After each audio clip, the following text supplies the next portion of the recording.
દર્શક મિત્રો, ન્યૂઝ ગુજરાતમાં આપનું હાર્દિક સ્વાગત છે। હું છું હેપી અને હવે જોઈએ આજના મુખ્ય સમાચાર। અરવલ્લી જિલ્લાના માલપુર તાલુકાના મહિયાપુર ગ્રામ પંચાયતમાં ગૌચર ગામતળની સરકારી જમીન પર લાંબા સમયથી ગેરકાયદેસર દબાણ થયાના આક્ષેપ સાથે ગામના જાગૃત નાગરિકોએ તંત્ર સમક્ષ તપાસ અને કાર્યવાહી કરવાની માંગ ઉઠાવી છે।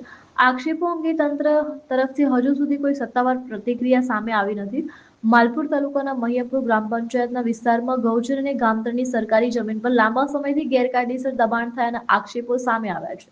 ગામના આગેવાનો અને જાગૃત નાગરિક ચમાર વસંતભાઈ ડાયાભાઈ આ સમગ્ર મામલે તપાસ કરી છે કે સમગ્ર સામે યોગ્ય કાર્યવાહી કરવાની માંગ કરી છે અને આક્ષેપ મુજબ આશરે 70 હેક્ટર જેટલી ગૌચર અને ગામતળની જમીન પર કેટલા લોકોએ સરકારની મંજૂરી વિના મકાનોનું બાંધકામ કર્યું છે તેમજ સરકારી જમીન પર ખેતી પણ કરી રહ્યા છે।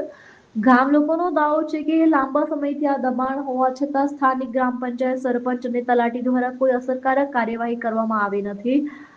ગામ લોકોએ પૂર્વ સરપંચ અને વર્તમાન સરપંચના વહીવટ અંગે પણ સવાલો ઉઠાવ્યા છે અને સમગ્ર મામલે નિષ્પક્ષ તપાસ કરી છે।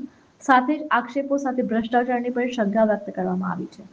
સ્થાનિકોએ જિલ્લાને તંત્રને તાત્કાલિક સ્થળ પર તપાસ કરી ગૌચર અને ગામતળની જમીન પરથી દબાણ દૂર કરવા તેમજ જવાબદારો સામે કાયદેસરની કાર્યવાહી કરવાની રજૂઆત કરી છે। રિપોર્ટર રમણભાઈ ખાંટ, માલપુર, અરવલ્લી।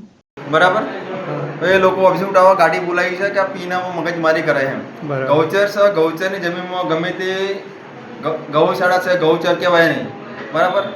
એમાં ગૌચરની અંદર ગમે તે વ્યક્તિ આવી શકે, જઈ શકે, ગાડી પડી કે ગમે તે ગૌચર છે, કોઈની માલિકી નથી, એ ગવર્મેન્ટની જમીન છે, બરાબર। ઉઠાય કહું નથી, બરાબર। એ લોકો ધમકી આપે છે કે જમીન મારી છે, માલિકીની છે મારી, એમ કેવું થાય છે એમનું। તો મેં એમ માગ્યું કે ઉતારો આપો મને, બરાબર। ઉતારો છે એની જોડે, તો એની કાયદેસરની કાર્યવાહી કરો તમે, મારું એમ કેવું થાય છે। ઓકે,